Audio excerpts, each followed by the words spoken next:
Assalamualaikum warahmatullahi wabarakatuh kepada hadirin dan hadirat yang dirahmati Allah sekalian.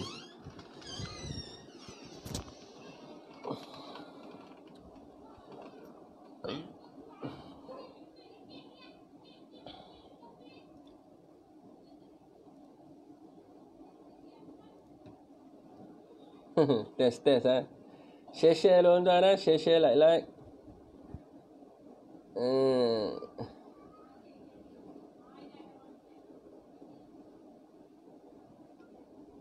Segak pakai tanjak malam ni. Lama tak pakai tanjak ni. Waalaikumsalam kepada sesiapa yang memberi salam. Sebentar saya nak share like lo. Saya nak share dahulu.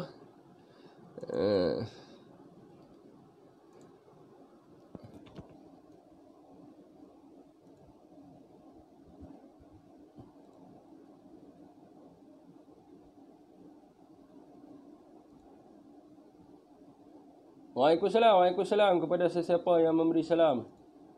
Share lo tuan semua. Saya saja tunggu sampai habis live dia orang semua baru saya nak buat live. Waalaikumsalam kepada sesiapa yang memberi salam. Waalaikumsalam Muhammad Rozwan Hussein. Waalaikumsalam Anwar Rizal. Waalaikumsalam Suhaimimi. Waalaikumsalam Mol Tuan Tanah.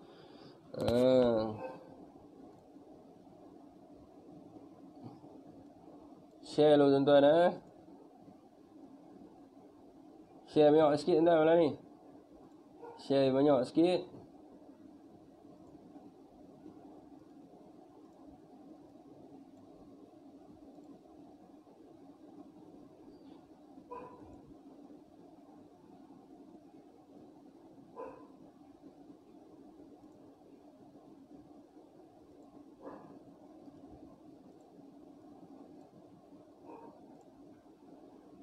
Waalaikumsalam. Sesiapa memberi salam. Sekejap tuan-tuan Saya tengah ni. Saya tengah share.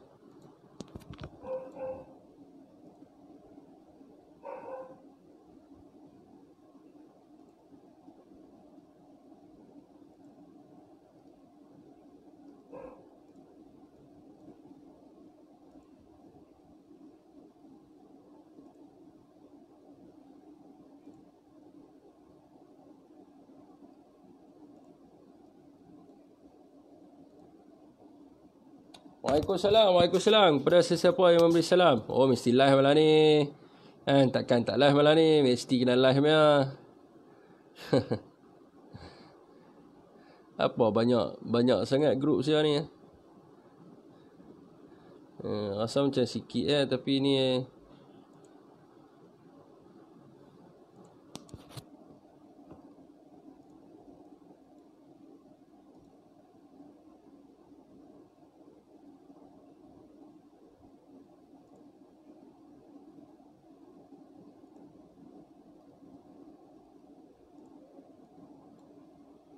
teruskan share. Waalaikumsalam kepada sesiapa yang memberi salam. Dah share tak naik. Oh, biar betul. Jangan macam tu. Malam ni topik best ni malam ni. Kita nak balon. Okay.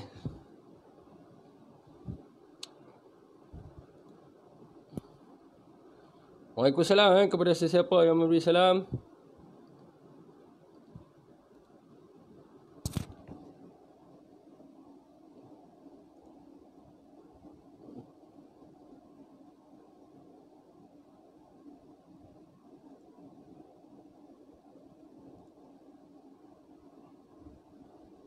Baru balik bersilat Waalaikumsalam. Siapa tadi? Last sekali Tauna tadi. Last sekali Tauna tadi Kak Nur Hayati khabar baik. Yang ni saya. Waalaikumsalam. Muhammad Rizwan Majid. Waalaikumsalam. Jun Ike. Waalaikumsalam. Alaidin bin Aldin. Waalaikumsalam. Kenal Yusuf. Waalaikumsalam. Muazzam Mustafa Bakri. Waalaikumsalam. Rozali. Waalaikumsalam. Edi Bujaya. Waalaikumsalam. Ya Abang Syah. Kita berada malam ni. Wan Hadri, Wan Ghazali. Waalaikumsalam Fiq. Bagi nombor telefon Fiq, saya nak hantar artikel baru 016-782-9137. I'm Rais. Waalaikumsalam. Anwar Rizal. Maria Mary, Waalaikumsalam. Hidup MN, Muhammad Khairudin ya. PN. Azrai, Salafi, badan tak sakit ke tadi kayu? Tak sakit mana? Waalaikumsalam. Muhammad Tamizi, salam dari Kota Ramansara. Indi, Waalaikumsalam. Mustafa Seman, Waalaikumsalam. Zack Pilot, Waalaikumsalam. Daripada Kuantan, khabar baik. Pak Sujejai, Waalaikumsalam. Talentanya Mahdi Sibi, Waalaikumsalam. Labna Al-Nahdi, Waalaikumsalam. Cika Mika, Waalaikumsalam. Tok Jisha Aka, Waalaikumsalam. Ahmad Mei, Waalaikumsalam. Cik Nan, Waalaikumsalam. Syahri Anwar, Waalaikumsalam. Syed Muhammad Arif, Waalaikumsalam. Muhammad Batin, Waalaikumsalam. Epoi, Waalaikumsalam. Dari Ipoh,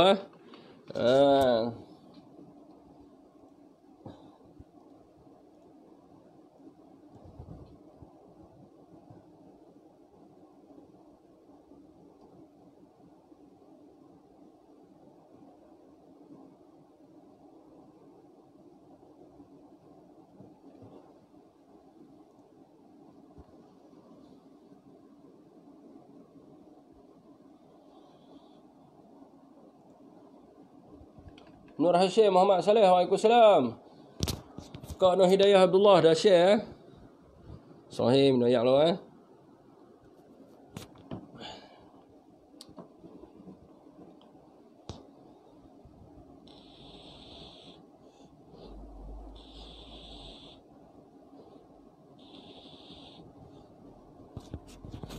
Tadi saya ada masuk pergi dekat dalam live Datuk Amir Hijah ni. Saya tengok kan. Dia panggil apa? Tan Sri Muhyiddin Yassin Abah apa? Abah nama ni? Abah perutusan. Dia panggil. Lepas tu dia kata apa? Dia kata apa nama ni? Rakyat menangis, menderita. Rakyat bukan menangis, rakyat gembira. Kan?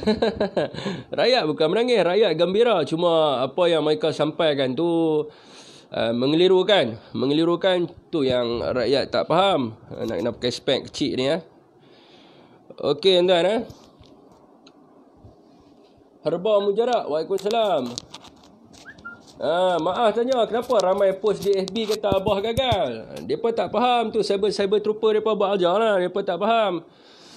Depa tak faham ni tuan. Saya bagi rujukan pada tuan-tuan. Malam ni kita berbahaskan berkenaan dengan pengumuman khas pakej bantuan perlindungan ekonomi rakyat Malaysia Permai jadi kita akan bersembang berkenaan dengan benda ni. Kita akan huraikan satu per satu. Jadi saya akan post kepada tuan-tuan lah. Saya akan post mana saya pun cari live saya tak jumpa dah.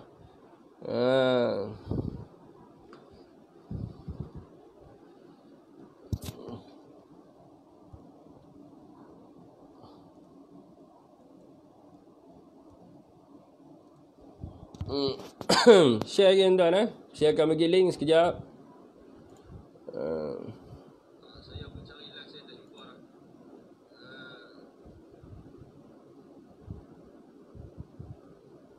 Sekejap tuan Awak tak keluar komen ni.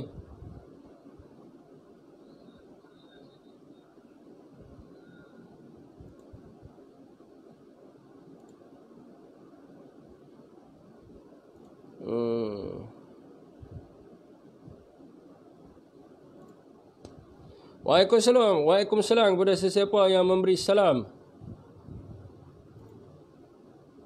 Saya nak bagi link kepada tuan-tuan ni. Saya nak bagi link. Tentang keabsahan kerajaan, mana ada keputusan dalam parlimen? Awak pula tak ada lah keputusan dalam parlimen. Yang kita buat pembentangan bajet apa bagai segala minit tu adalah salah satu daripada keabsahan lah. Tapi tak apa. Yang tu lagi last sekali nanti saya akan cerita pasal keabsahan ya. Keabsahan ni dia panjang cerita dia sebab dia merujuk banyak kes-kes di mahkamah.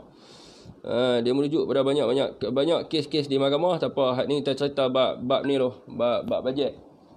Bab ni pengumuman khas. Ni rujukan dia tuan-tuan nak baca jangan duk percaya hak depa duduk buat kat dalam FB lah. Satgi tuan-tuan terlepas. Sepatutnya dapat. Tiba-tiba tak dapat. Okey, ni rujukan saya. Saya suka bagi rujukan supaya tuan-tuan boleh membaca. Jadi mereka tak suka bagi rujukan sebab mereka takut tuan-tuan membaca. Mereka takut tuan-tuan membaca. Jadi terkantoi lah apa yang mereka cuba tipu. Okey, jadi tuan-tuan, hari ini rakyat gembira. Rakyat gembira kerana adanya seorang Perdana Menteri yang begitu prihatinnya beliau kepada apa yang berlaku kat atas rakyat sekarang ni. Jadi tuan-tuan share lah sikit tuan-tuan. Macam malam tu seronok jugalah saya berhujah-hujah. Jadi yang pertamanya tuan-tuan, pakej bantuan perlindungan ekonomi rakyat Malaysia iaitu PERMAI diperuntukkan 15 bilion ringgit ni sebagai peruntukan tambahan. Ataupun dipanggil sebagai tambahan perbekalan daripada bajet yang telah diumumkan sebelum ini. Sebab itulah di dalam kenyataan daripada Tan Sri Muhyiddin Yassin, beliau menyatakan dengan jelas di situ. Kalau tuan-tuan baca di situ, tuan-tuan boleh tengok dia mengatakan bahawa pakej bantuan ini adalah bagi menambah baik inisiatif sedia ada yang masih berterusan, mempercepatkan pelaksanaan inisiatif yang berkaitan, dan sebanyak 22 inisiatif akan dilaksanakan di bawah PERMAI berteraskan kepada 3 matlamat utama. Yang akan saya ceritakan selepas ini. Maka dia tuan-tuan perlu tahu ini adalah bajet tambahan ke atas bajet yang telah diluluskan dan yang telah dibuat pada tahun 2020. Jadi tujuan dia adalah untuk menambah baik inisiatif sedia ada, menambah baik inisiatif yang dah ada sebelum ni lah, nak tambah baik, nak bagi lagi kepada rakyat. Tapi rakyat dia kata, ada seorang tu dia kata rakyat hari ni menangis, rakyat hari ni derita, toya dah kan. Jadi rakyat hari ni gembira kerana pengumuman yang telah dibuat oleh Tan Sri Muhyiddin Yassin. Okey tuan-tuan, teras dia adalah 3 matlamat utama. Yang pertamanya adalah memerangi wabak COVID-19. Itu adalah teras yang pertama. Yang keduanya adalah Yang keduanya adalah memelihara kebajikan rakyat. Yang ketiganya adalah menyokong kelangsungan perniagaan. Jadi bagi yang pertama ada dana tambahan sebanyak 1 bilion ringgit. Dana tambahan sebanyak 1 bilion ringgit, iaitu 800 juta ringgit diperuntukkan kepada Kementerian Kesihatan Malaysia, dan juga 200 juta ringgit diperuntukkan kepada Majlis Keselamatan Negara dan juga agensi-agensi lain yang terlibat. Peruntukan ini menumpukan kepada bekalan, antaranya adalah tambahan reagen dan kit saringan serta peralatan PPE terutamanya kepada petugas kesihatan. Jadi di dalam peruntukan Kementerian Kesihatan Malaysia ada juga peruntukan tambahan yang lain, iaitu bagi pengambilan mewujudkan peluang pekerjaan yang baru di Kementerian Kesihatan Malaysia. Yang sebelum ini 800 petugas kesihatan tambahan untuk Kementerian Kesihatan telah diluluskan, di mana pada pengumuman kali ini akan ditambah lagi sebanyak 3,500 anggota kesihatan yang akan mula bertugas pada hujung bulan ini, dengan tambahan peruntukan tambahan sebanyak 150 juta ringgit yang melibatkan penolong pegawai perubatan, paramedik, juruteknik makmal dan juga jururawat. Selain daripada itu, di bawah keutamaan ini juga kerajaan telah memberikan one-off sebanyak RM500 kepada semua petugas barisan hadapan kesihatan, dan RM300 kepada petugas barisan hadapan yang lain. Bayaran bulanan sedia ada yang diterima sebanyak RM600 oleh petugas barisan hadapan kesihatan, dan RM200 oleh petugas barisan hadapan yang lain akan diteruskan sehingga berakhirnya wabak COVID-19. RM100 juta diperuntukkan kepada hospital swasta. RM100 juta diperuntukkan kepada hospital swasta, di mana sekarang ni hospital kerajaan PAK dan sebagainya. Maka RM100 juta diperuntukkan kepada hospital swasta bagi merawat pesakit COVID-19 dan juga bukan pesakit COVID-19. Sinar sekali bang, tak sampai lagi. Ini baru nak masuk. Ini adalah berkaitan dengan kebajikan rakyat. Ini adalah skop yang kedua, adalah berkaitan dengan kebajikan rakyat. Bayaran fasa terakhir Bantuan Prihatin Nasional BPN dipercepatkan, iaitu mulai 21 hari bulan Januari, yang memberi manfaat kepada 11.1 juta penerima dengan bajet keseluruhan sebanyak 2.38 bilion ringgit. Ini adalah bayaran fasa akhir, yang mana bayaran fasa yang sebelum ini dilakukan pada tahun 2020. Tidak cukup lagi dengan bantuan prihatin nasional, maka kerajaan hari ini begitu prihatin dengan rakyat dengan menyediakan bantuan yang baru, iaitu bantuan prihatin rakyat BPR yang akan dibayar pada fasa pertama, yang akan melibatkan lebih daripada 8 juta penerima isi rumah yang berpendapatan sehingga RM5,000 sebulan dengan RM300 bagi setiap keluarga. Dan bagi mereka yang bujang berpendapatan sehingga RM2,000, maka kerajaan memperuntukkan RM150 bagi setiap individu. Jadi itu adalah dua lah. Yang pertamanya adalah BPN. BPN ni adalah fasa yang terakhir. BPN fasa yang terakhir, dia akan percepatkan bayaran dia bermula daripada 21 hari bulan Januari. Kemudiannya akan terima lagi bantuan, itu bantuan prihatin rakyat. Bantuan prihatin rakyat fasa pertama. Jadi selain daripada itu, sebagaimana yang kita sedia maklum, sebelum ini kerajaan juga ada mengumumkan untuk menaikkan, untuk meningkatkan kadar bantuan Jabatan Kebajikan Masyarakat JKM daripada 350 ke 450 kepada RM1,000. Jadi akan dinaikkan dan mula berkuat kuasa pada 21 hari bulan Januari, yang melibatkan peruntukan sebanyak 2.2 bilion ringgit dan akan mulai dibayar dan akan memanfaatkan lebih daripada 400,000 penerima. Selain daripada itu, selain daripada bantuan yang diberikan, kepada Jabatan Kebajikan Masyarakat yang sebelum ini tidak pernah diberi oleh kerajaan yang sebelum ini, dinaikkan. Kerajaan juga amat prihatin kepada mereka-mereka ini dengan memberi program bakul makanan Jabatan Kebajikan Masyarakat yang memperuntukkan RM50 juta dengan barangan keperluan bernilai RM100 bagi setiap bakul. Ini adalah di bawah JKM lah. Bantuan JKM ada dua. Yang pertamanya dinaikkan bantuan daripada yang sebelum ni, tak silap saya, 350 kepada RM1,000, dan kemudiannya disediakan bantuan yang baru, iaitu bantuan program bakul makanan yang yang diperuntukkan 50 juta ringgit dengan setiap bakul yang bernilai RM100. RM100 lah, bukan letak beras saja, RM100. Jika Atuk jadi PM, saya rasa tak dapat macam ni. Nanti mereka kata Melayu malas, LGE pun kerajaan tak ada duit, Malaysia nak bankrupt, betul. Hanya kerajaan yang ada sekarang ni, Perikatan Nasional, yang memberi sebanyak ni ya. Jadi 20 juta ringgit 25 juta ringgit telah diperuntukkan di bawah program GLIC dan juga GLC Disaster Relief Network sebagai geran padanan bersama syarikat berkaitan kerajaan JLC bagi inisiatif sosial bagi pemberian bantuan komuniti, termasuk masyarakat warga emas, gelandangan, OKU dan juga mangsa banjir. Dan juga kerajaan juga memberikan potongan cukai kepada memerang. Kerajaan juga memberikan potongan cukai kepada mereka-mereka yang menyalurkan sumbangan dan menderma, sama ada wang tunai ataupun barangan bagi tujuan membantu rakyat yang terkesan dengan wabak COVID-19. Penyumbang tersebut layak untuk menuntut potongan cukai daripada pendapatan kasar perniagaan atau pendapatan agregat mereka. Selain daripada itu, ni yang pasal moratorium ni pasal moratorium ni yang seronok ni. Duk terus menunggu bantuan bakul makanan pasti ada serai. Ini yang paling seronok nak bahas kan. Moratorium ni tuan-tuan, dia kena faham, sebelum ni kerajaan dah bagi.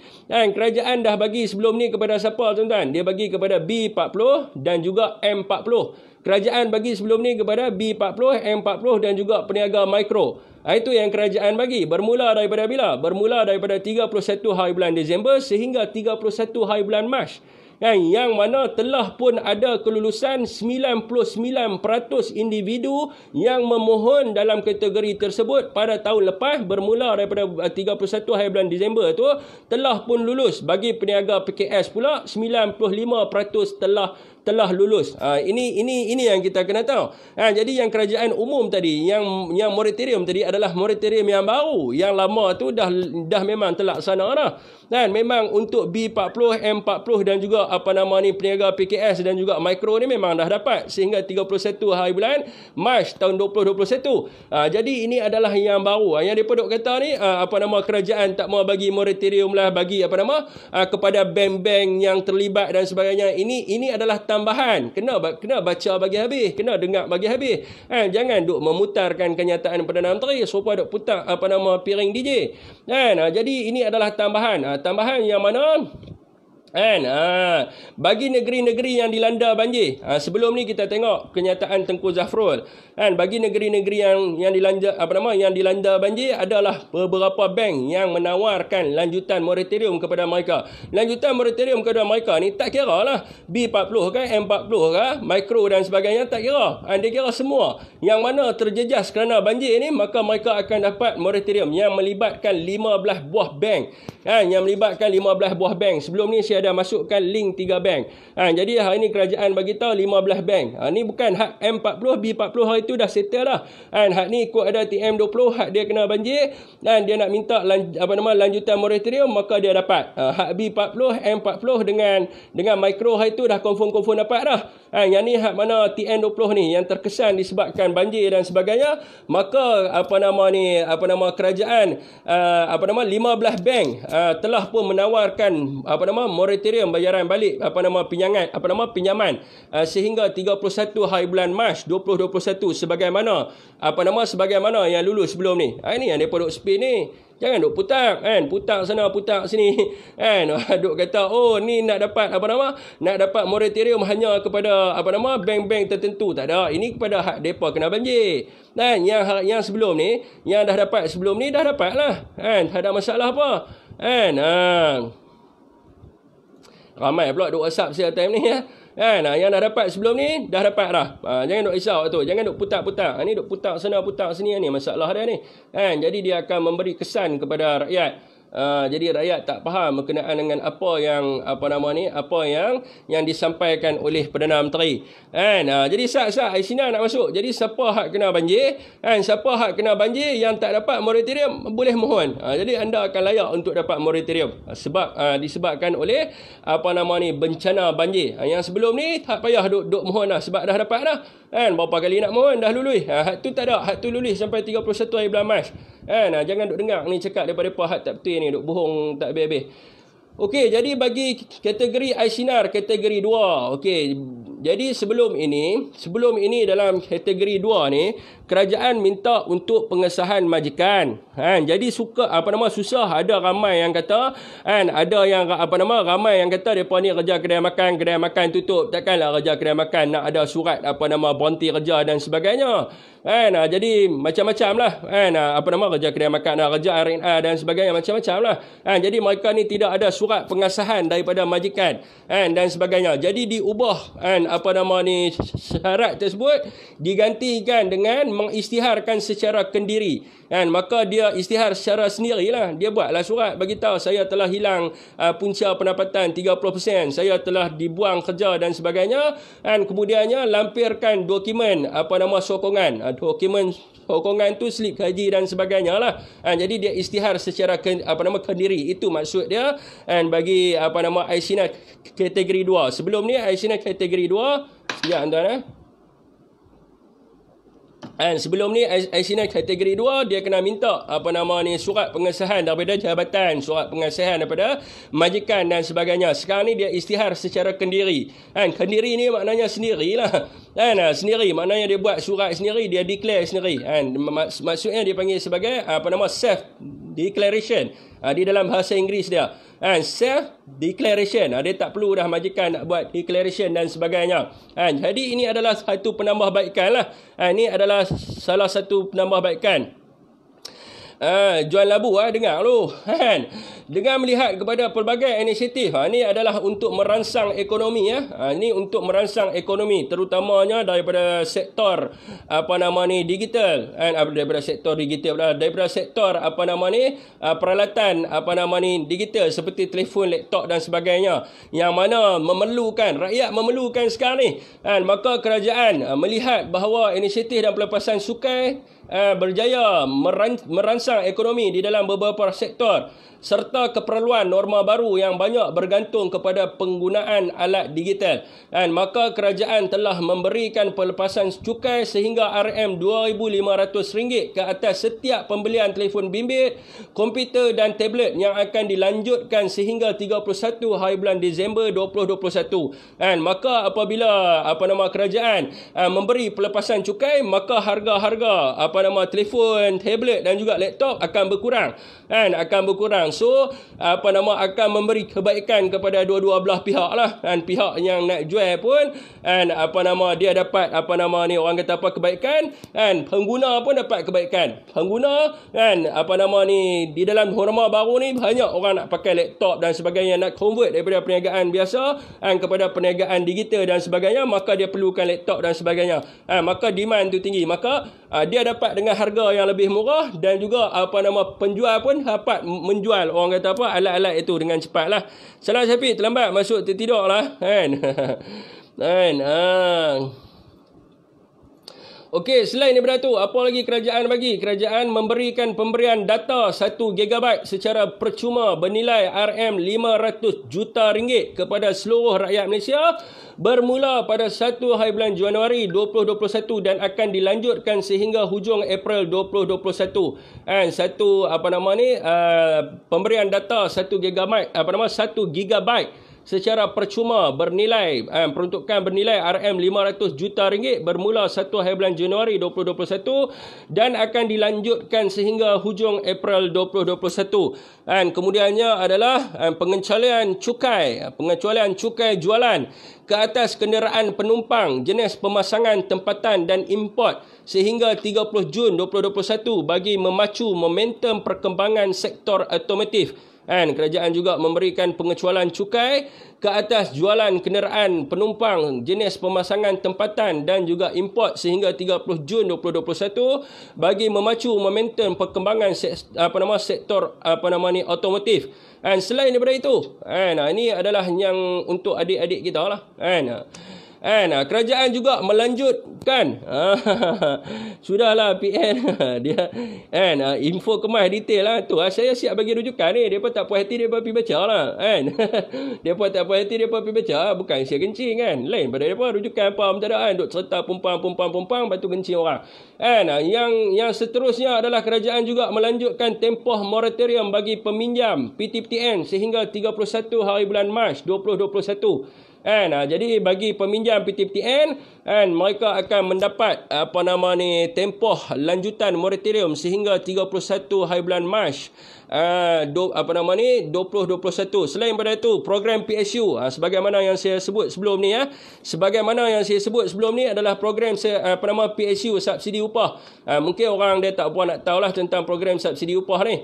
Jadi ni saya baca secara detail sikit program subsidi upah 3.0 di bawah Perkeso berjumlah RM600 bagi setiap pekerja mereka yang bergaji kurang daripada RM4,000 dan ditingkatkan daripada 200 pekerja kepada 500 pekerja. Peruntukan tambahan yang kerajaan keluarkan sebanyak RM1 bilion yang akan memanfaatkan 250,000 majikan yang menggajikan lebih daripada 2.6 juta pekerja.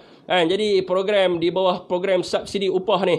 Jadi kalau kata kerajaan majikan dia tidak boleh mengurangkan gaji lah kerana kerajaan memberikan subsidi sebanyak RM1 bilion yang berjumlah RM600 bagi setiap pekerja yang bergaji kurang daripada RM4,000 kepada 500 pekerja yang terlibat dengan 250,000 majikan. Jadi inilah yang kerajaan bagi di bawah program PSU. Kan, di bawah program PSU. Juan Labu, PM Bapak Perutusan ni dia masuk tadi dalam live Datuk Amir Hijaz. Datuk Amir Hijaz pun tak cerita detail. Ni saya bagi kat you detail, you dengar saja sampai habis. Kan, jadi you akan gembira juga Juan Labu, sebab sekali you akan dapat, you akan tahu banyaknya yang kerajaan bagi ni. Tetapi cuba dipolitikkan oleh sesetengah orang. Jadi yang seterusnya tuan-tuan, yang seterusnya, oleh kerana banyak pekerja juga yang kehilangan pekerjaan, maka kerajaan juga menyediakan program sistem insurans pekerjaan atau SIP prihatin, sistem insurans pekerjaan prihatin bagi mereka yang kehilangan pekerjaan dalam tempoh pelaksanaan PKP. Pekerja yang tidak memenuhi caruman minimum ataupun tidak dilanjutkan kontrak perkhidmatan setelah pembaharuan dibuat sekurang-kurangnya 3 kali, sekarang dibenarkan untuk memohon bantuan kewangan bantuan kewangan sistem insurans pekerjaan prihatin sebanyak 30% daripada gaji mereka selama 3 bulan. Selama 3 bulan. Jadi banyak ni tuan. Ini adalah insurans pekerja. Banyak yang kerajaan bagi. Tetapi mereka tak sebut ni. Saya nak sebut satu-satu ni terlampau banyak lah tuan-tuan. Sebab itulah digelar sebagai Bapak Prihatin. Merangkumi semua. Daripada rakyat yang bawah kepada sektor perniagaan, kepada sektor majikan dan sebagainya. Banyak yang kerajaan telah peruntukkan. Ini adalah peruntukan tambahan. Ini bagi peniaga-peniaga. Jadi okey, sebelum tu, ni adalah kepada abang-abang rider kita.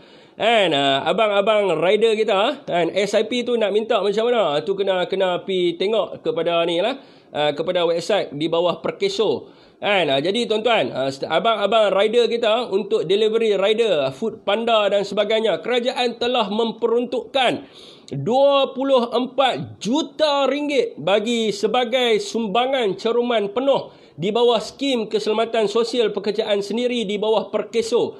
Jadi kerajaan telah memperuntukkan 24 juta ringgit kepada abang-abang rider kita yang selama ni duk menghantar makanan kat rumah kita dan sebagainya sebagai sumbangan caruman penuh di bawah skim keselamatan sosial pekerjaan sendiri di bawah Perkeso. Selain daripada itu, kerajaan juga tidak lupa kepada peniaga kecil dan sederhana, peniaga mikro dan sebagainya, yang mana sebelum ini GKP tambahan. Sebelum ni dia ada GKP 1.0, GKP 2.0. Kerajaan bagi. Saya tak pernah dengar lah kerajaan yang lain-lain pernah bagi. Tetapi di bawah Kerajaan Perikatan Nasional sebelum ni ada GKP 1.0. Lepas tu ada GKP 2.0 yang 3,000. Kemudiannya GKPT ni sebelum ini diberi kepada Sabah sahaja. Tetapi kali ini di dalam perutusan hari ini kerajaan memperluaskan lagi. Ni untuk peniaga PKS yang dapat GKP lepas ni boleh mohon lagi. Di mana kerajaan memperluaskan kepada 500,000 peniaga kecil dan sederhana di 7 negeri PKP dengan bayaran RM1,000. Manakala 300,000 PKS di negeri-negeri yang lain akan menerima RM500 melibatkan peruntukan tambahan sebanyak RM650 juta. Sebelum ni dapat RM3,000, kerajaan tambah lagi RM1,000, dah RM4,000 dah dapat untuk peniaga kecil dan sederhana. Bagi yang terkena negeri-negeri yang kena PKP lah, ada 7 negeri yang kena PKP. Bagi negeri yang tak kena PKP, kerajaan akan bagi RM500. Sebelum ni dia dapat RM3,000, dia dapat RM500, di mana melibatkan peruntukan tambahan sebanyak RM650 juta. Jadi kerajaan bagi lah. Jadi apa yang rakyat menitih air mata ni? Bagi dan terus memberi. Jadi selain daripada tu, tidak lupa juga kepada abang-abang teksi kita dan juga pemandu-pemandu bas, peruntukan tambahan sebanyak RM66 juta bagi meringankan beban khususnya pemandu teksi dan bas dengan bantuan kewangan one-off sebanyak RM500. Jadi kerajaan juga bagi RM500 kepada driver teksi dan juga driver bas yang melibatkan peruntukan tambahan sebanyak RM66 juta. Lepas tu selain daripada tu untuk untuk mereka juga kerajaan memberikan pengecualian duty excise dan cukai jualan bagi tujuan pindah milik pelupusan dan kegunaan persendirian teksi bagi kenderaan yang dimiliki sebelum ni 7 tahun diturunkan kepada 5 tahun mulai 1 hari bulan Januari 2021 sehingga 31 Disember 2021. Maka mereka akan dapat pengecualian duty excise dan cukai jualan. Syafi'i Sardini ya. Banyak tuan banyak inilah dipanggil sebagai bapa prihatin negara. Jadi kerajaan bagi kepada setiap lapisan masyarakat. Jadi kita cerita kita tak mau berpolitik kan. Kemudiannya sebelum ni kerajaan juga memberikan pinjaman kepada peniaga-peniaga kecil Ni untuk peniaga-peniaga kecil pinjaman mudah yang akan dipercepatkan kepada perusahaan mikro dan juga PKS di mana 390 juta ringgit oleh Bank Simpanan Nasional dan juga 350 juta ringgit oleh Agro Bank ataupun Bank Pertanian dulu dan juga 295 juta ringgit oleh Tekun kepada perusahaan mikro dan juga PKS. Jadi kerajaan juga mempercepatkan proses bagi pinjaman mana-mana peniaga usahawan-usahawan mikro dan juga PKS bagi membuat pinjaman kepada bank-bank yang terlibat antaranya adalah Bank Simpanan Nasional, Agro Bank dan juga Tekun. Bagi lagi jadi juga bagi mereka-mereka yang meniaga online dan sebagainya, kerajaan juga memperuntukkan RM300 juta ringgit bagi kempen e-dagang peniaga perusahaan kecil dan sederhana dan juga mikro bagi kempen e-dagang PKS dan PKF mikro serta kempen Shop Malaysia Online. Jadi kerajaan memperuntukkan bagi orang kata bagi merancangkan lagi e-dagang ini sebanyak 300 juta ringgit. Apa lagi kerajaan bagi? Banyak bagi tak nak sebut tuan. Ni semua adalah tambahan-tambahan daripada bajet yang sebelum ni. Bajet yang sebelum ni banyaklah bajet yang sebelum ni hak lain. Ni adalah tambahan-tambahan. Jadi apa lagi tuan nak baca pun orang kata nak baca pun habis surah tu sampai orang kata terlampau banyak. Okey, skim jaminan prihatin dana jamin berjumlah 50 bilion ringgit bagi menyokong sektor swasta untuk terus berkembang dan merancangkan ekonomi negara selain menarik minat FDI foreign direct investment iaitu pelabur luar negara bagi membuka perusahaan di dalam negara kita. Jadi kerajaan memperuntukkan 50 bilion ringgit di bawah skim jaminan prihatin dana jamin bagi menyokong sektor swasta dalam dan luar negara untuk terus berkembang dan merancangkan ekonomi negara. Jadi yang seterusnya tuan-tuan ni adalah untuk peminjam mara dan juga penyewa premis perniagaan mara. Kerajaan memberikan moratorium sehingga 31 hari bulan Mac 2021 kepada semua peminjam bara. Saya bajet handsome je. Kepada semua peminjam mara, kerajaan akan bagi moratorium sehingga 31 Mac 2021 dan juga 30% diskaun sewaan premis premis di bawah mara sehingga April 2021. Jadi siapa yang ada pinjaman mara ni boleh mohonlah moratorium, dan sesiapa yang ada sewa premis perniagaan di bawah mara maka dia layak untuk mendapat 30% diskaun diskaun sewaan premis hingga bulan April 2021. Selepas daripada tu ni semua bagi daripada kata kerajaan tak nak bagi apa, tengok dia bagi daripada tadi jadi potongan cukai khas kepada syarikat yang memberi pengurangan sewa permis perniagaan sekurang-kurangnya 30% mulai 1 April 2020 hingga 30 hari bulan Jun 2021 bagi membantu bebanan PKS. Yang seterusnya adalah rebat elektrik. Rebat elektrik diberikan kepada semua pengguna TMB domestik dan bukan domestik pada kadar 2 sen setiap kilowatt per jam, iaitu bersamaan dengan penurunan bil elektrik sehingga 9% bagi tempoh 6 bulan mulai 1 Januari hingga 30 Jun 2021. Aduh penat Okey tuan Jadi ni semuanya di bawah program dipanggil menyokong kelangsungan perniagaan. Yang terakhir sekali, syarikat jaminan pinjaman perniagaan akan memperkenalkan skim rehabilitasi sewa beli bas dan teksi. Di bawah skim ini 50% jaminan ke atas pinjaman akan disediakan bagi bas terpilih seperti bas persiaran dan teksi daripada syarikat sewa beli dan pajakan. Dengan itu pengusaha bas dan teksi dapat menstrukturkan semula pinjaman mereka serta menikmati moratorium selama 12 bulan dan pembayaran balik bulanan yang lebih rendah. Jaminan sebanyak 1 bilion ringgit akan disediakan untuk tujuan ini. Ni adalah untuk ni lah yang sebelum ni bahas apa semua. Kita tengok mereka pergi jumpa dengan YB Zuraida. Jadi inilah yang ni saya ulang lagi sekali. Syarikat jaminan pinjaman perniagaan itu kredit agensi akan memperkenalkan skim rehabilitasi sewa beli bas dan teksi. Di bawah skim ini 50% jaminan ke atas pinjaman akan disediakan bagi bas terpilih seperti bas persiaran dan teksi daripada syarikat sewa beli dan pajakan. Dengan itu pengusaha bas dan teksi dapat menstrukturkan semula pinjaman mereka serta menikmati moratorium selama 12 bulan dan pembayaran balik bulanan yang lebih rendah. Jaminan sebanyak 1 bilion ringgit akan diadakan untuk tujuan ini. Jadi selesailah tuan-tuan. Jadi tuan-tuan boleh rujuk sepenuhnya tag ucapan Tan Sri Muhyiddin Yassin di dalam link yang saya bagi tadi. Jadi saya nak baca komen.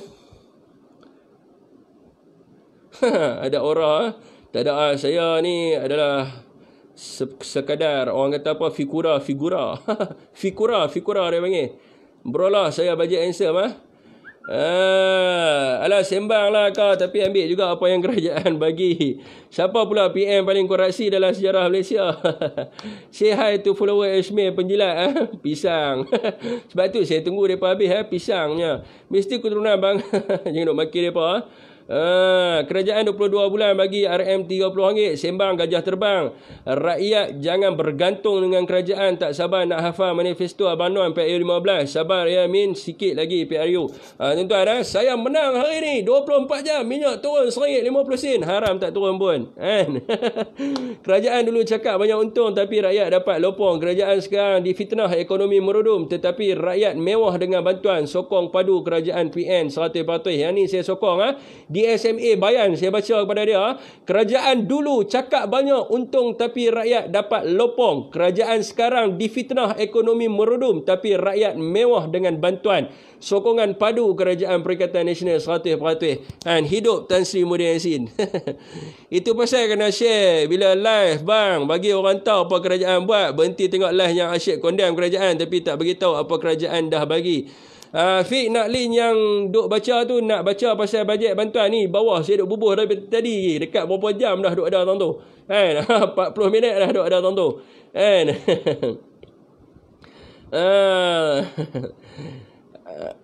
Compare parti kau buat kerja dengan Bersatu punya kerja buat masa sekarang ni. Tengok guna mata bukan hidung. Kalau guna hidung tu untuk jadi rakyat Malaysia banyak bantuan PM bagi masa COVID-19 ni. And salah tempat ni bukan persidangan. Fik kau awak penat membaca, saya pun penat mendengar. Banyak sungguh bantuan yang diberikan. Ya bang, penat kita dengar sebab banyak sangat bantuan.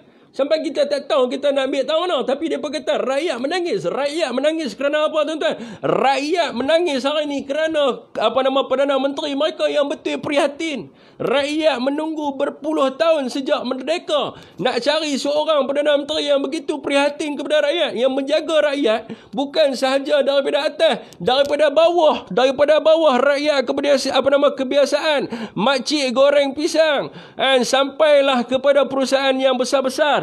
Dan Perdana Menteri yang begitu prihatin kepada setiap lapisan masyarakat. Rakyat duk menunggu. Itulah pasal rakyat menangis. Dan hari ni mereka buat live sana sini. Mereka duk kata rakyat menangis. Ya, rakyat menangis menitih air mata kerana tak pernah jumpa Perdana Menteri yang begitu prihatin sebagaimana Tan Sri Muhyiddin Yassin.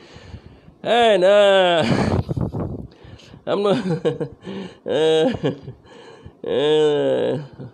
ayolah. Lagi bagus reply komen penjelasan abang-abang sekalian daripada konden 35 juta tu untuk 3 buah. Ni tak habis lagi kerja dewan ni apa. Semalam saya dah terang dah pasal dewan kan. Masa saya terang semalam pakai diam ke semua. Kan? Lepas tu duk pi ni pula. Moratorium tu auto kan. Ya, bagi B40, M40 dan juga perusahaan mikro dan juga ni auto. Timbalan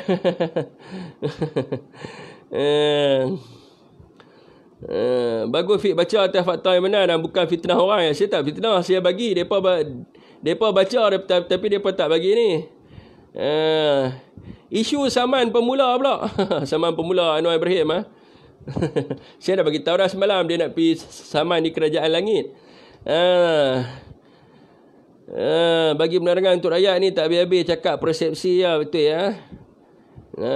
Terbaik penerangan hal Fik yang penuh fakta tu yang mereka duk rasa tak senang duk tu lah kamu ambil langkah untuk insaf ya, betul. Seorang dah insaf dah. Lagi 2 orang tak insaf, lagi 3 orang. Lagi 3 orang. Seorang dia dah bagi tahu dah, dia kata dia takut malu. Kita ajak dia buat, dia tolak, dia kata dia takut malu. Baguslah kan. Duk ada lagi 2 orang ke kan. Dia bukan apa tuan-tuan, hari ni kita ni tugas kita kan untuk adalah sampaikan dasar dan agenda kerajaan kepada rakyat, nak bantu rakyat, bukan nak main politik. Kan kalau dia sebut tentang politik, apa makna politik ni sama juga adalah untuk membantu rakyat dan sebagainya. Apa perkara baik yang kerajaan buat, maka kita kena sampaikan kepada rakyat. Kan bukannya kita duduk spin supaya rakyat mendapat kesusahan. Betul Fik, rakyat menangis sebab banyak sangat bantuan kerajaan pada rakyat. Ya betul ya. Kan 35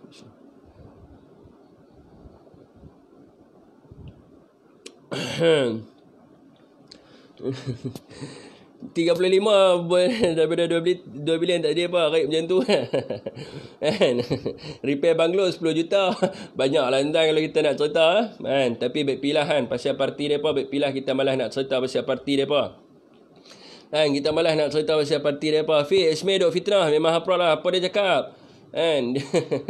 BP lah kat depan. Okay, tuan-tuan boleh rujuk tuan-tuan kat semuanya kat sini, semua yang ada dekat sini. Maka ini adalah bantuan tambahan tuan-tuan. Ini adalah bantuan tambahan. Tuan-tuan kena tahu disebut di situ pengumuman khas pakej bantuan perlindungan ekonomi dan rakyat Malaysia Permai. Ini adalah bantuan tambahan lah daripada bantuan daripada bajet 2021 yang telah dibentangkan di parlimen sebelum ni kan. Jadi tuan-tuan, saya buka untuk soalan. Apa lagi yang ada?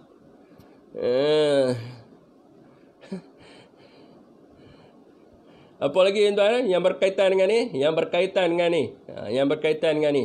Sekali tapi tang lain pula. Yang tidak berkaitan tu seterusnya. Yang tidak berkaitan tu seterusnya. Salam daripada Wangsa Maju. Waalaikumsalam. Ojok lali.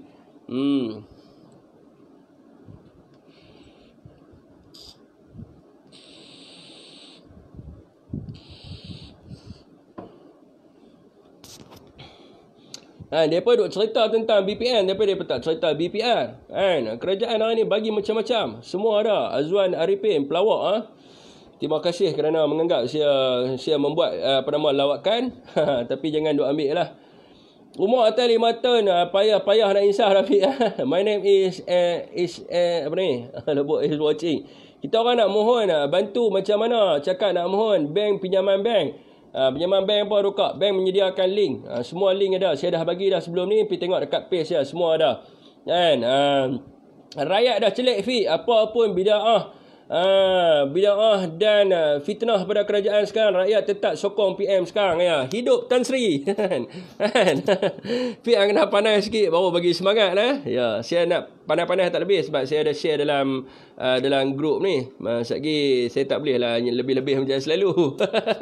Dulu rakyat pernah menangis sebab dapat bantuan RM30. Pernah juga rakyat menangis sebab Permata dapat bantuan 111 juta. Hari ini rakyat dapat bantuan berbilion-bilion ringgit. Fik KWSP kategori 2 saya dah bagi tahu dah tadi. Terima kasih Kerajaan Perikatan Nasional. Tuan-tuan tolong baca. Kita rakyat Malaysia harus beri sokongan penuh kepada PM kita. Ya betul, syukri Awan Putih, syukri. RM RM1,800 bila kerajaan nak bagi Fik. RM1,800 ni yang mana? Ulas sikit pada saman Khairuddin. Rambut Ottoman tu pada kerajaan Malaysia pasal darurat. Tak perlu dia nak saman lah sebab berpegang saja kepada perkara 150 fasa 8.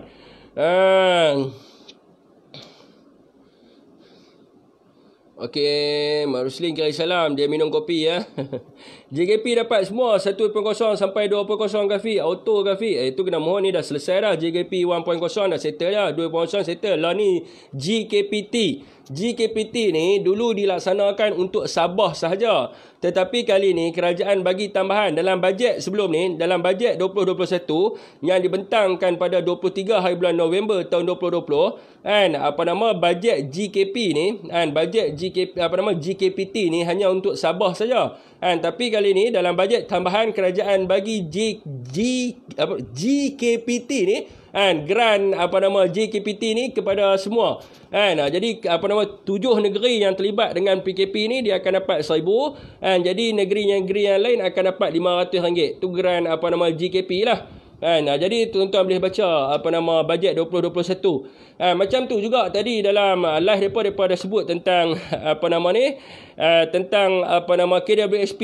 KWSP ni, kan, untuk untuk pengetahuan tuan-tuan, di dalam handshake parlimen bertarikh pada 11 hari bulan November tahun 2020, sebagaimana yang Datuk Amir dah sebut tadi, dia kata dia hafal ucapan teks Perdana Menteri tadi mengikut jam. Maka saya pun hafal mengikut jam juga. Jadi pada ketika itu apa yang depa minta lah pada 12.30 tengah hari pada waktu itu, dan ucapan 11 hari bulan November ada direkodkan di dalam handshake parlimen yang mereka minta KWSP ini hanyalah untuk 4 juta orang pencarum sahaja. Yang itu pun dia target yang akan lulus 2 atau 3 juta sahaja. Ada di dalam handshake parlimen Datuk Seri Najib Razak. Dia sebut benda ni. Tetapi di dalam handshake parlimen Tengku Zafrul semasa penggulungan bajet pada 23 November, kerajaan telah meluluskan peruntukan 80 bilion ringgit untuk pencarum 8 juta orang pencarum. Pencarum untuk 8 juta orang pencarum. Jadi ini yang mereka mainkan persepsi. Mereka minta untuk 4 juta orang. Tetapi yang kerajaan luluskan adalah 8 juta orang. Maka kerajaan yang ada hari ini bagi lebih lagi. Tapi itulah masalahnya. Yang mereka tak faham. Saya boleh baca baliklah keterangan saya boleh baca balik handshake parlimen. Saya dah baca banyak kali dah. Tapi kalau tuan-tuan nak suruh saya baca balik, saya boleh baca. Saya boleh baca balik berkali-kali. Kerana benda itu direkod di dalam handshake parlimen. Dan saya bagi tahu kepada tuan-tuan tarikh sekali. Jadi tuan-tuan boleh pergi tengok, boleh pergi rujuk tarikh tersebut. Tuan-tuan tahu. Moratorium 12 bulan. Hak tu kena rujuk dengan ni. Salam Fiq daripada NYC. Tak mana tu? New York Center. Depa tak ada modal Fiq, duk spin selagi boleh. Tapi tak ada fakta, duk auto download perseptif ke laut ejen-ejen orang tu. Sebab tu tak boleh dengar fakta yang benar. Ya betul tuan-tuan. Jadi kerajaan yang ada hari ini lebih prihatin kepada rakyat. Saya boleh tunjuk lah. Kalau tuan-tuan nak handshake parlimen tu, saya boleh bagilah. Tuan-tuan nak baca handshake parlimen tak susah. Tuan-tuan pergi dekat parlimen.gov.my. Ni saya nak ajak tuan-tuan lah. Jadi tuan-tuan taklah kena tipu dengan pok-pok ni. Tuan-tuan pergi dekat parlimen.gov.my. Dan lepas tu tuan-tuan pergi dekat Dewan Rakyat. Tuan-tuan baca dekat penyata Dewan Rakyat. Tuan-tuan klik dekat Dewan Rakyat. Tuan-tuan pergi dekat dia tulis dekat situ handshake ataupun penyata rasmi. Tuan-tuan pergi dekat penyata rasmi. Penyata rasmi Dewan Rakyat lah. Maka dia akan adalah keluar di dalam handshake parlimen tu. Di dalam handshake parlimen. Apa yang mereka sebut dan sebagainya. Jadi mereka tak boleh nak kelentong lah kan. Mereka tak boleh nak kelentong. Bagi tahun 2021 dia tak keluar lah. Ni 8 Mac 2021 kan digantung. Jadi tuan-tuan cari yang lama. Iaitu pada penggal ke berapa itu penggal ke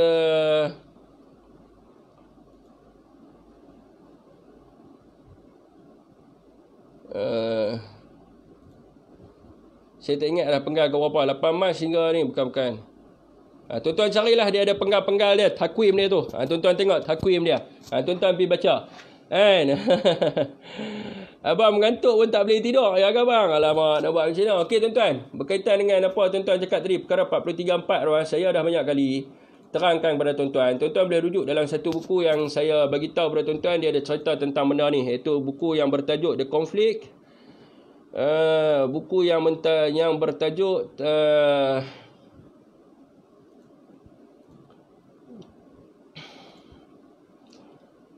Okey, buku yang bertajuk Constitutional Conflict and Constitutional Conflict in Contemporary of Malaysia yang dikeluarkan oleh Oxford Dictionary, and penulis dia adalah H.P. Lee, iaitu penulisan daripada Tun Sufyan, Tun Fuad, penulisan daripada Tun Muhammad Sufyan.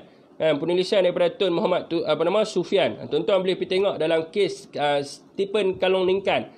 Dan pada tahun 1966, dia ada bagi tahu measurement yang digunakan bagi ukuran perkara 434 tu.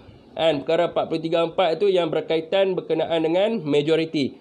Dan jadi dia ketentuan kepercayaan ni dia bukannya boleh tentu atas sokongan ataupun atas support. Dia mestilah ditentukan atas dua keadaan. Iaitu yang mana satu dipanggil sebagai, yang pertama adalah vote of confidence. Yang keduanya dipanggil sebagai vote on the major issue. Jadi rujukan kes dia adalah Adibro vs Akintola 1963 WRR and World Law Record. Dan tuan-tuan boleh pergi rujuklah Adibro vs Akintola 1963 World Law Record, kes di Nigeria. Jadi dia ada cerita pasal benda ni. Jadi measurement of confidence tu bukan dia terletak kepada support, tetapi dia terletak kepada vote of confidence ataupun vote of major issue.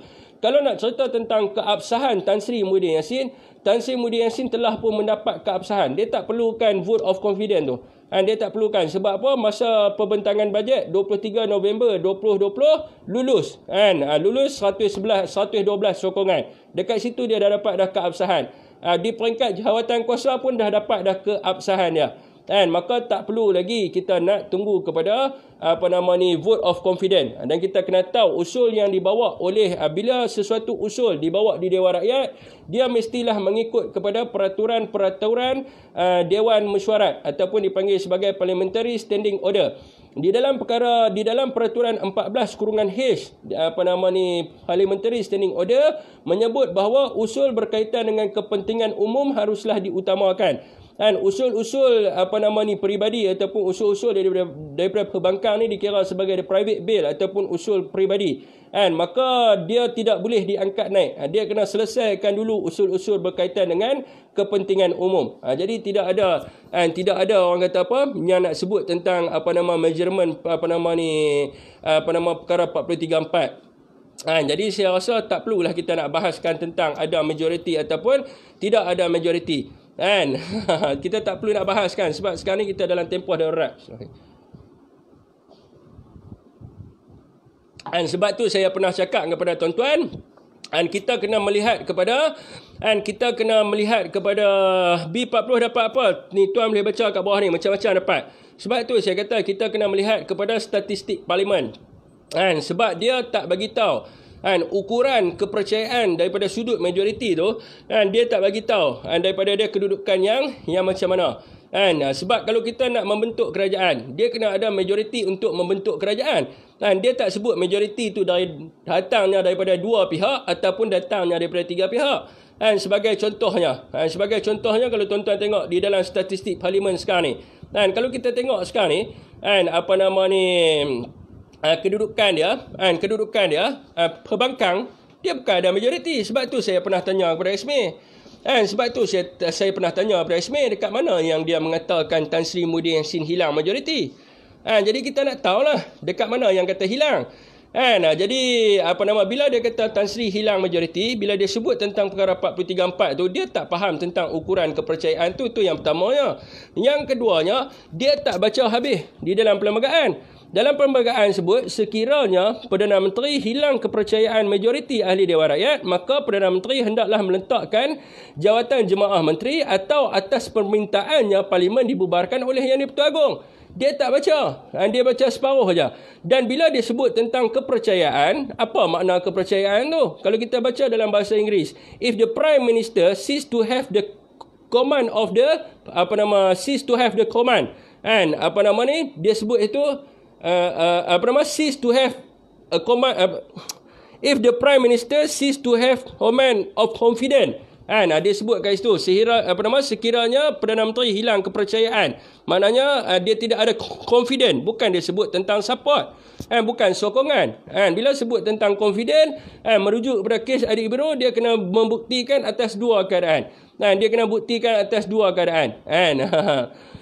Porah tak saya cakap ni berdasarkan rujukan, tapi kalau tuan ada rujukan yang lebih baik, boleh bagi kepada saya lah.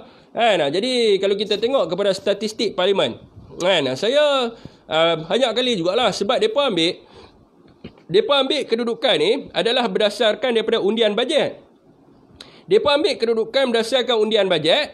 Lepas tu mereka cerita, mereka dia kata Anwar ada majoriti. Bukan macam tu perkiraan dia. Dia tak kira macam tu. Sebab masa undian bajet, yang berkecuali pun menyokong. Sebab di dalam undian bajet dia cuma ada dua saja. Dia cuma ada ya dengan tidak, yes or no lah, sokong ataupun tak sokong. Tapi dalam pembentukan majoriti ni, dia ada pembangkang, kerajaan dan juga berkecuali. Sebab tu saya kata kalau kita tengok di dalam statistik statistik Parlimen, ni saya nak cerita. Sebab tu kita kena, dia tidak ada langkah lain kecuali daripada darurat. Sebab tu dia kena ni. Kalau kita tengok daripada statistik Parlimen, ni saya dah terang banyak kali dah. Kalau dalam blok kerajaan, blok kerajaan ada berapa, blok pembangkang ada berapa, blok berkecuali ada berapa. Jumlah kursi 220 lah. Blok kerajaan kita ambil lah, kita tengok lah, Bersatu ada 31, UMNO ada 38, MCA 1, MIC 1, MCA 2, PAS 18, GPS 18, PBRS 1, PBS 1, STAR 1, Bebas 1. Di dalam pembangkang, DAP ada 42, PKR 38, Amanah 11, Warisan 8, UPKO 1, di dalam berkecuali PSB ada 2, Bebas ada 6, Muda 1, Bebas 1, Pejuang ada 5. Muda 1,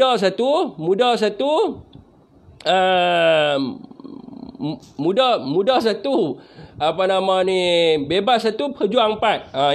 Yang ada lah di dalam yang berkecuali. Jadi bila depa yang tarik sokongan ni, apabila dia tarik sokongan, dia duduk sebagai apa? Adakah yang kita tahu menyokong Anwar seorang ya? Nazri menyokong Anwar. Kerajaan ada 112, pembangkang ada 100, berkecuali ada 8 ya. Yang sebelum ni saya bagi tahu lah. Jadi bila kata Nazri masuk, baru jadi 111. Dia seorang yang menyatakan sokongan. Yang seorang lagi tak nyatakan sokongan. Jadi yang seorang lagi tak nyatakan sokongan. Jadi pembangkang ada 100. Biar betul Ustaz. Salah kira tu. Bangkang ada 42. Dia ada 98 ni, tak silap saya.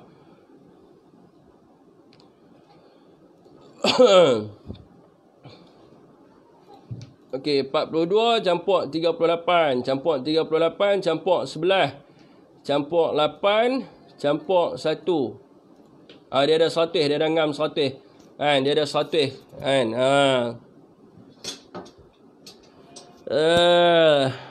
Waalaikumsalam Muhammad Syedi. Okey, jadi bila kata macam yang depa cakap, sebab tu saya tanya balik kepada Ismail. Sekiranya Perdana Menteri letak jawatan, maka salah satu pihak dia kena tunjuk. Dia kena ada majoriti. Kalau dia tidak ada majoriti, kerajaan tidak dapat dibentuk, maka akan berlakunya pilihan raya dalam tempoh 60 hari. Jadi sama juga, tak guna juga. Tak guna juga. Dia akan pergi balik kepada perkara 432A. Perkara 432A ni, dia mestilah perkara 432A adalah lantikan jemaah menteri. Perdana Menteri boleh dilantik sekiranya yang di-Pertuan Agong pada hematnya Syed tuan nak kena buka. Tak ingat dah ayat dia.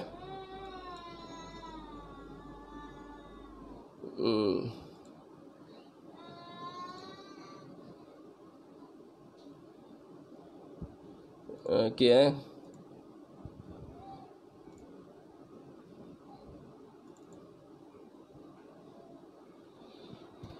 Okey, perkara dia akan pergi kepada 432A.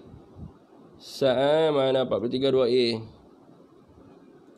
Jemaah Menteri. Yang di-Pertuan Agong hendaklah terlebih dahulu melantik sebagai Perdana Menteri untuk mempengerusikan Jemaah Menteri seorang ahli Dewan Rakyat yang pada hematnya mungkin mendapat kepercayaan majoriti ahli Dewan Rakyat. Lepas tu mereka cerita tentang PM interim. Mereka kata okey, tak perlu nak ada majoriti apa semua, kita lantik PM interim. Kalau lantik PM interim, yang mana akan jadi Perdana Menteri? Yang akan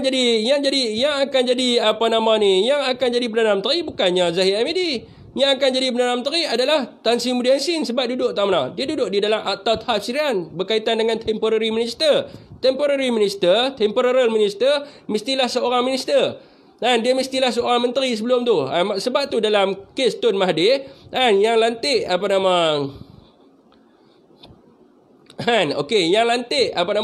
yang jadi PM interim adalah Tun Mahathir. Lepas tu dia cerita, okey, kita tak perlu tubuh kerajaan, kita kena ada PM interim, kena ada jemaah menteri interim. Mana boleh, sebab yang di-Pertuan Agong dia bertindak di atas kapasiti dia dalam perlembagaan. Dalam perkara 42A, yang di-Pertuan Agong hanya boleh melantik Perdana Menteri mengikut budi bicaranya. Jadi bagaimanakah yang di-Pertuan Agong melantik jemaah menteri? Jemaah menteri yang di-Pertuan Agong lantik jemaah menteri di bawah perkara 43(2)B. Iaitu atas nasihat Perdana Menteri, yang di-Pertuan Agong hendaklah melantik menteri-menteri yang lain atas kalangan ahli mana-mana satu majlis parlimen. Jadi dia mesti lantik dulu Perdana Menteri yang mendapat majoriti dulu. Tak boleh lantik jemaah menteri interim. Ni saya kata depa ni penin kat sini. Jadi depa penin, dan depa sendiri pun kalau tuan-tuan tanya depa apakah perlembagaan, dia sendiri pun dia tak boleh nak bagi tahu apa benda perlembagaan ni. Dia tak boleh nak bagi tahu apa itu perlembagaan. Kalau dia boleh bagi tahu apa itu perlembagaan, senanglah kita nak terang pada dia. Jadi dia sendiri pun tak faham. Ini yang saya jawab berkenaan dengan perkara 43(4) lah. Perkara 43(4) ni dia paling mudah nak tengok adalah di dalam kes Stephen Kaloningkan. Dalam kes Stephen Kaloningkan tahun 1966, saya nak ceritalah di dalam ni lah. Mungkin mereka ni dia tak tahu tentang kes Stephen Kaloningkan. Saya buka. Saya pernah tulis lah tentang kes Stephen Kaloningkan ni. Dia Sarawak krisis. Dia Sarawak krisis. Okey, kes Stephen Kaloningkan. Stephen Kaloningkan ni adalah ketua menteri yang dilantik pada 22 hari bulan Julai tahun 1963. Dia dilantik pada 22 Julai 1963. Kemudian ada macam krisis sekarang ni lah pada 16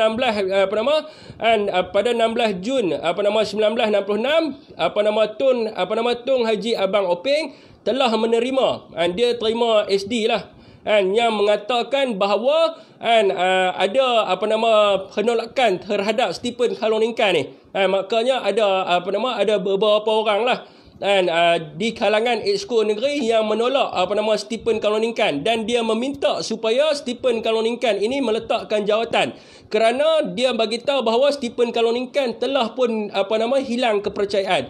Maka Stephen Kaloningkan tak puas hati. Apabila Stephen Kaloningkan tak puas hati, dia bawa kes ini ke mahkamah. Inilah rujukan dia, Stephen Kaloningkan vs Tun Haji Abang Openg dan juga Tawiz Lee tahun 1966. Jadi dia tak puas hati, dia bawa ke mahkamah. Hakim pada waktu itu adalah Hakim AG CJ. Hakim Haji CJ dia rujuk kepada kes yang berlaku di Nigeria, iaitu kes Adik Benro vs dengan Akintola tahun 1963. Dia rujuk di dalam kes tersebut. Dia kata measurement of the confidence. Measurement of the confidence ni bukan measurement of support. Makanya di sini dia sebut dekat sini, dia sebut di dalam kes tersebut, dia sebut dalam kes tersebut, the measurement in Nigeria was a measurement of support, not a confidence. The Sarawak Constitution is dead subsequent to the decision of the Adik Bero vs Akintola, and that the confidence of a majority of member being a term of art may imply reference to a vote such as a vote of confidence or a vote of a major issue. Ini dalam kes Stephen Kaloningkan vs Tun Haji Abang Openg. Maka measurement perkataan kepercayaan tu di dalam perlembagaan tu, dalam perkara 43 tu, sekiranya Perdana Menteri hilang kepercayaan tu, measurement dia adalah dia mestilah dilalui berdasarkan the vote of confidence ataupun the vote of major issue. Ni bukan saya kata, ni adalah rujukan kes. Kan, ni adalah rujukan kes. Tuan-tuan, bukan saya tak bagi. Ini adalah kes ketua menteri ketua menteri Sarawak pada tahun 1966. Tuan-tuan boleh pergi baca lah. Tuan-tuan boleh baca. Saya bukan cakap saya tak bagi rujukan, bukan saya cakap saya asas tak ada dan sebagainya. Saya ada asas dalam apa yang saya kata. Saya boleh tunjuk apa yang ada kat depan mata saya sekarang ni. Kan? Bukan saya tak boleh tunjuk. Kan?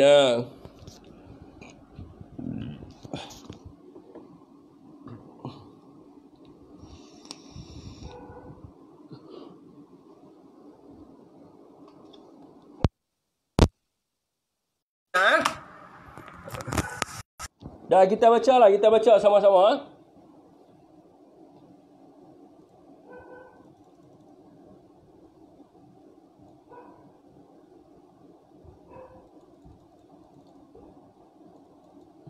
Okey, The Sarawak Krisis ni adalah law, ini adalah okey. Ini adalah rujukan undang-undang, bukan saya buat suka-suka. Tengok The Sarawak Krisis, kita baca satu-satu nampak tuan-tuan, nampak tak nampak? Malaysia had hardly adjusted itself after the severance of one of its member state when it was buffeted by another crisis. This time the political convulsion occurred in Sarawak, one of the two states in East Malaysia. The crisis was precipitated largely by the federal government. Ni tuan-tuan boleh baca kat sini lah, kalau nampak lah. Ni yang saya rujuk ni, yang di bawah ni. Pada masa krisis itu, nampak Ketua Menteri Sarawak iaitu Stephen Kaloningkan yang telah dilantik pada 22 Julai tahun 1953. Acted sebagai leader of the majority party in the council negeri, ataupun the state legislature of Sarawak. Pada 16 Jun 1966, the governor iaitu Tun Haji Abang Openg, acting on representation said to, dia kata dia telah membuat keputusan berdasarkan majoriti member di dalam Dewan Undangan Negeri yang menyatakan bahawa mereka telah hilang kepercayaan ke atas Ketua Menteri iaitu Stephen Kaloningkan dan meminta beliau untuk meletakkan jawatan. Ni di dalam kes ni. Ini mereka tidak melakukan vote of confidence. Mereka buat mengatakan bahawa mereka hilang kepercayaan, naik diri dan sebagainya. Maka Stephen Kaloningkan tak puas hati. Bila dia tak puas hati, inilah dia bawa kepada High Court. Dia bawa kepada High Court. Tengok ni, ahli AGCJ ni yang saya sebut ni. Bukan saya nak bohong ikut apa suka yang saya cakap. Dia kata apa dekat sini? Dia kata dia merujuk kepada kes Nigeria iaitu Adik Bero vs dengan Kintola. Ni rujukan nombor 67. Rujukan nombor 67 ni pada tahun 1963 lah ni rujukannya. Dia kata apa kat sini? Dia kata the measurement in Nigeria case was measurement of support. Dia sebut kat sini dia merujuk kepada sokongan, bukan kepada kepercayaan. Tetapi di dalam Perlembagaan Sarawak dia merujuk kepada confident, kepercayaan majority of member. Lepas tu dia bagi tahu apa? Dia bagi tahu apa kat sini? Okey, dia kata kat sini apa? Being the term of art may imply reference apa? Rujukan dia adalah kepada undi tidak percaya dan juga undi berkaitan dengan kepentingan umum, major issue.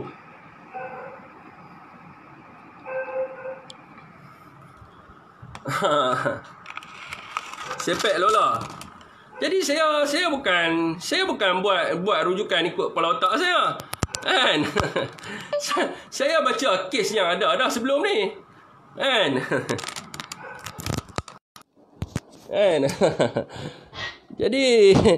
Jadi dia sebenarnya perlembagaan ni dia kena belajar. Dia bukannya orang kata apa main ikut suka bedai. Dia tak boleh ikut suka bedai, tapi tak apalah dia pernah ikut suka bedai, saya tak boleh kata apalah. Tapi ni saya dah terang, saya dah tunjuk rujukan. Nanti saya akan bubuhlah rujukan saya ni untuk tuan-tuan tengoklah. Dia ada banyak rujukan berkaitan dengan perlembagaan ni, bukan satu. Kes-kes di mahkamah. Kes-kes jenal. Kalau dalam Malaysia kita panggil sebagai Malaysia Law Journal, MLJ.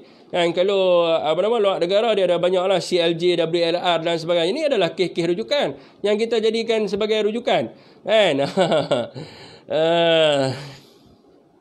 Jadi saya rasa tidak ada konflik lah berkenaan dengan Tan Sri ada majoriti ataupun tidak ada majoriti. Yang paling pentingnya sekarang ni adalah darurat ini, mana ada istilah darurat politik. Yang dia pada sebut ni, mana ada istilah darurat politik? Tak ada darurat politik. Jadi darurat ni jelas di dalam proklamasi darurat yang Dipertuan Agong sebut, darurat ini dibuat untuk mengawal COVID-19, dan Tan Sri Muhyiddin Yassin pun telah menyampaikan apabila selesainya darurat maka kita akan pergi pilihan raya. Apa masalahnya? Sekarang ni apa yang kita buat adalah kita kena fokus kepada COVID-19 dan juga kita kena fokus kepada isu-isu berkaitan dengan rakyat. Bukan kata kita nak fokus tentang siapa nak jadi Perdana Menteri dan sebagainya. Jadi siapa yang nak jadi kerajaan selepas ini adalah ketentuan rakyat. Rakyat akan tentukan. Jadi bila selesai COVID dan sebagainya, rakyat pun senang. Budak-budak SPM pun dah habis jawab SPM dan sebagainya. Lepas tu kita pilih pilihan raya. Kita serahkan mandat kepada rakyat. Maka rakyat yang akan tentukan. Jadi sekarang ni bukan masa nak cerita ada majoriti tidak majoriti. Jadi kalau nak cerita sama ada Tan Sri Muhyiddin Yassin sah ataupun tidak sah, saya dah jawab berdasarkan rujukan. Dan bukannya saya main kelentong ikut suka saya. Jadi kalau mereka jawab yang kata dia hilang majoriti, maka dia bagilah rujukan dia ambil tak mana. Macam mana yang boleh dikatakan hilang kepercayaan dan sebagainya. Fik, kasih terciduk-ciduknya. Ya betul lah, kita nak bahas dengan mereka pun susah. Sebab tu saya ajak dia untuk debat. Bila dia debat, saya boleh periksa dia punya rujukan. Bila saya ajak, dia tak mau terima. Macam mana saya nak periksa dia punya rujukan dia? Kalau dia cerita dalam live, bila saya masuk dalam live dia, saya tanya dia, mana rujukan? Dia tak mau bagi rujukan. Macam mana kita nak semak imbang dia rujuk tahu mana? Dia main bedai aku suka. Dia baca perlembagaan kata, kita nak tahu dia rujuk tahu mana. Apa rujukannya? Dia tak mau bagi rujukan. Bila dia tak mau bagi rujukan, macam mana? Dia ni lebih kurang macam ada seorang tu dululah, nama apa? Aruna Kiri Naden. Kita duk tanya dia, mana rujukan yang kata orang Melayu ni bukan asal tanah Melayu, sampai ke sudah tak bagi rujukan. Samalah macam ni apa ni. Jadi yang katakan fakta, bila dia sebut fakta tu, fakta mas ada referen. Referen dia kat mana? Kalau dia kata fakta main daripada dia siapa kita nak terima fakta dia? Dia siapa? Kalau dia adalah pakar perlembagaan negara, okey fine, kita boleh terima lah. Sedangkan pakar perlembagaan pun dia rujuk, dia bagi referen dia rujuk dekat mana apa semua, baru kita boleh panggil fakta. Kalau dia tak bagi rujukan, kita nak rujuk tahu lah.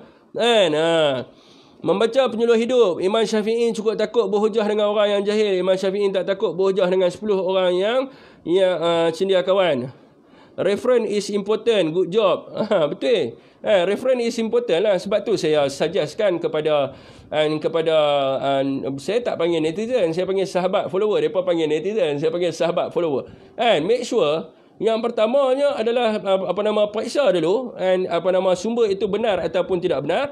Yang keduanya, bila depa quote daripada something, dia cakap orang ni cakap, so make sure suruh dia bagi tahu where is the reference. Sebagai contoh, dia kata tentang yang kita bahaskan malam ni berkaitan dengan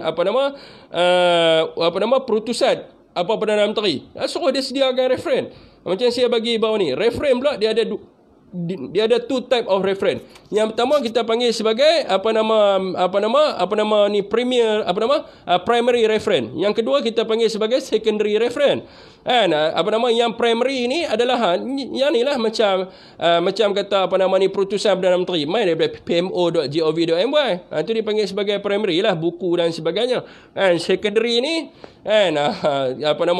Wikipedia dan sebagainya. Itu kita tak terima lah. Wikipedia, Google blog dan sebagainya kita tak terima lah. Jadi sebab tu yang pentingnya dia bagi. Tapi masalahnya dia cakap dia tak bagi referen. Dan tuan-tuan pun percaya buta-buta. Tak tahu tuan-tuan ambil tak mana referen. Okey tuan-tuan. Tapi tak benda lain. Panjang cerita ni. Panjang tu saya kata. Kalau saya nak cerita satu itu panjang. Tuan-tuan boleh belilah buku ni. Buku ni tajuk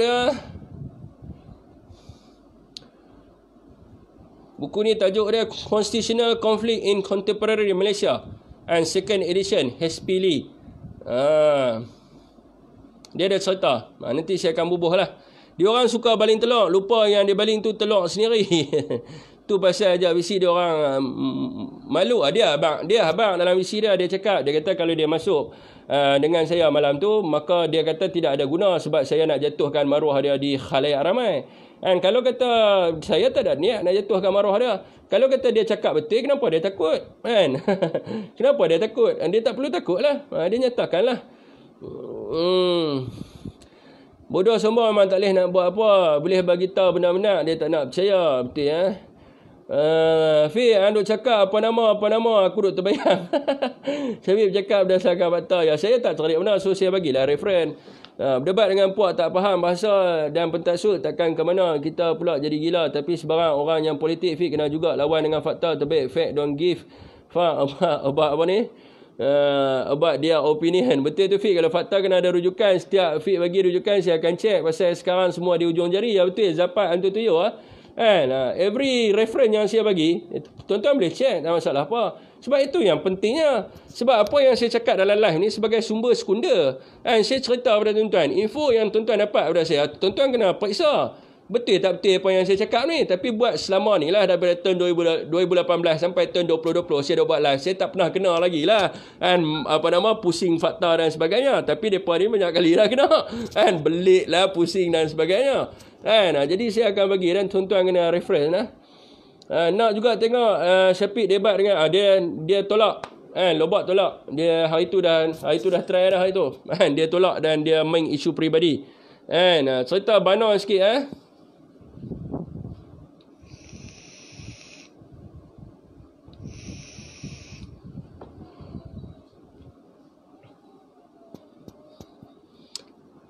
Tanjak ni daripada negeri mana ni tak tahu ni. Tanjak ni dia panggil Adri Guru Adri Guru Selebu ya, batik. Buat daripada batik Ni pun orang bagi kat saya ni. Ustaz saya bagi tu. Tanjak ni pernah duduk atas kepala pengganti kepada Syekh Ramadan Al-Bulti, Syekh Muhammad Sultan At-Tamimi. Saya pernah letak atas kepala dia Tanjak ni. Tanjak ni saya pernah letak atas kepala Syekh Sultan At-Tamimi. Zakri Ahmad, saya tak jawab soalan yang berkaitan dengan UMNO. Parti mereka pergi settle sendiri. Saya tak jawab. Saya tak jawab pasal hai mereka. Kalau Tan Sri Muhyiddin Yassin jatuh agak-agak, siapa yang layak jadi PM pula? Tan Sri Muhyiddin Yassin tidak akan jatuh. Sebab tu mereka sekarang ni mereka mengelirukan rakyat.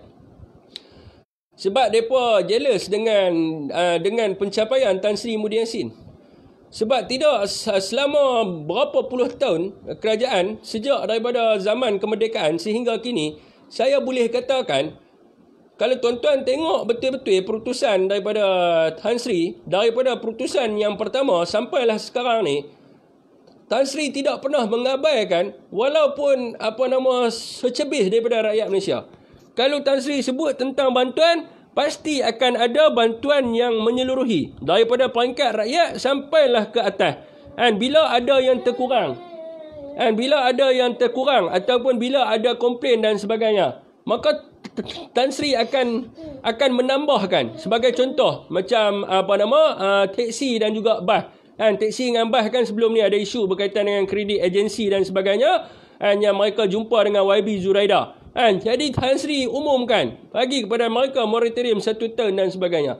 Jadi kalau betul rakyat dapat akses kepada benda yang betul, rakyat baca setiap perutusan yang dibuat oleh Tan Sri, maka rakyat akan menilai sendiri, tidak ada lagi Perdana Menteri. Sebab itulah kalau kita tengok gelaran yang diberikan kepada Tan Sri Muhyiddin Yassin ni apa?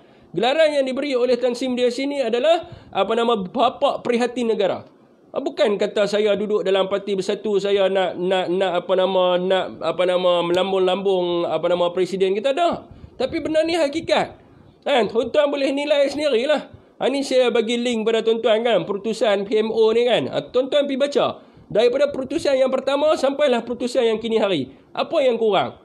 Setiap kali umum Tan Sri akan bagi tahu bantuan-bantuan kepada segenap lapis masyarakat. Kerajaan-kerajaan sebelum ni yang kita dengar adalah di dalam pembentangan bajet. Itu pun bukan semua yang dapat.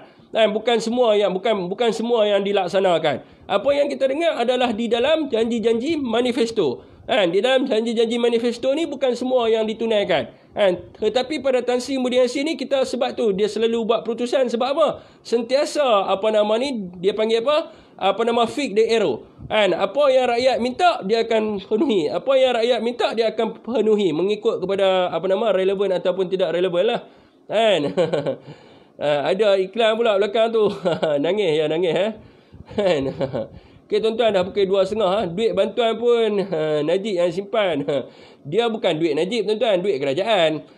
Bukan kata Najib dia pergi menega, lepas tu duit tu dia bagi dia menabung. Tak ada, bukan dia menabung. Istilah menabung apa semua tak ada. Najib pun dapat duit daripada, kita boleh kata Najib dapat duit daripada Abdullah Ahmad Badawi. Abdullah Ahmad Badawi dapat duit daripada Mahathir Mohamad. Mahathir Mohamad dapat duit daripada Tun Razak. Tun Razak dapat duit daripada Mahathir Mohamad dapat duit daripada Hussein On.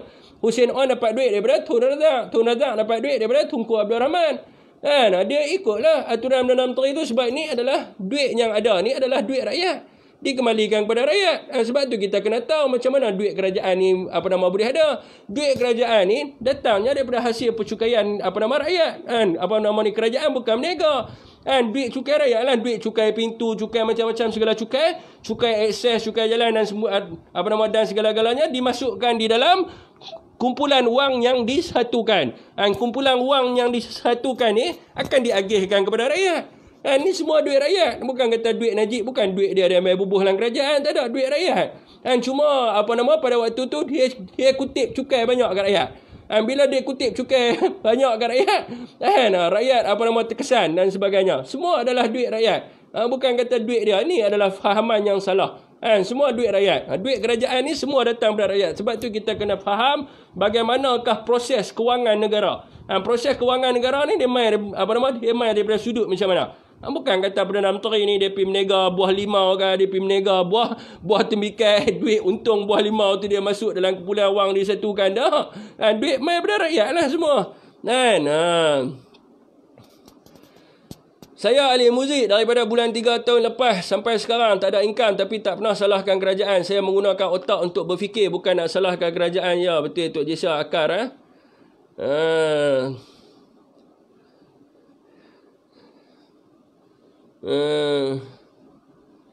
Ya, mereka nak jatuhkan Tan Sri Mulyani ni kerana akan jawatan dan juga kuasa je.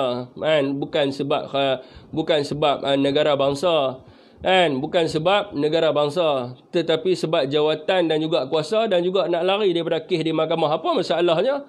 Selepas bulan 8 kita pergilah pilihan raya. Sebab apa tak boleh pergi bulan 8? Sebab mereka punya kes mahkamah semua result bulan Julai. Jadi tu yang mereka kelang kabut.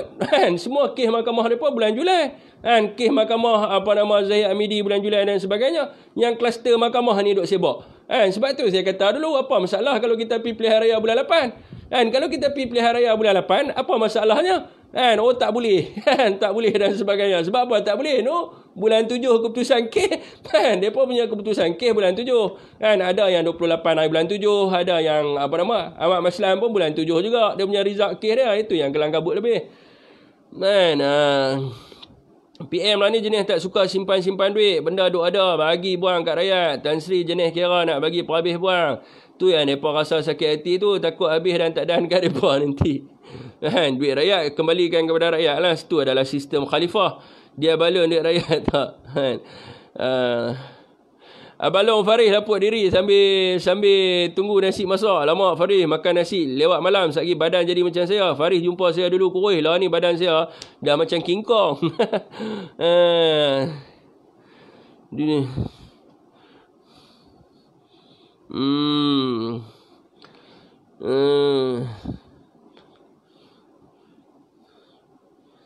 Ya, bagi cukup 5 tahun. Saya pun cakap macam tu juga. Tapi Tan Sri kata habis COVID kita pilihan raya lah, kembalikan mandat kepada rakyat. Kalau daripada kerajaan dulu boleh buat macam kerajaan sekarang, mungkin rakyat Malaysia tak ada yang susah. Ya, betul tuan-tuan. Rakyat Malaysia sekarang ni banyak. Ni saya tak cerita tentang grant kerajaan pada tuan-tuan. Kalau tuan-tuan nak cerita pada grant kerajaan, tuan-tuan dengar, tuan-tuan terkejut. Tapi saya nak cerita banyak lah. Ada dekat berapa ratus slide dah. Terlampau banyak untuk saya ceritakan kepada tuan-tuan. Mana saya ni hari tu banyak sehingga 500,000 grant padanan kerajaan. sehingga RM500,000. Terlampau banyak bantuan-bantuan yang diberikan oleh kerajaan di bawah pentadbiran Tan Sri Mulyassin ni kepada ni lah, kepada rakyat kita, rakyat Malaysia sekarang ni.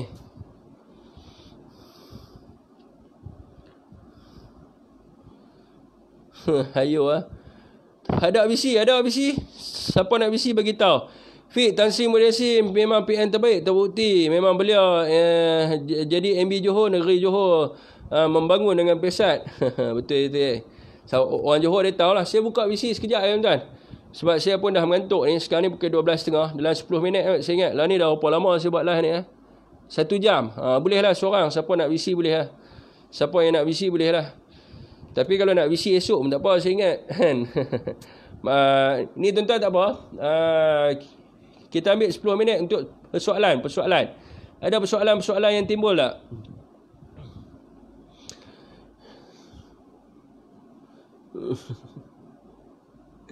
Kalau boleh nak simpan masa dekat nak PRU, bawa mereka tabak kat rakyat untuk undi mereka. Tak ada gambar, gelap je ni. Allah, takkan gelap, biar betul.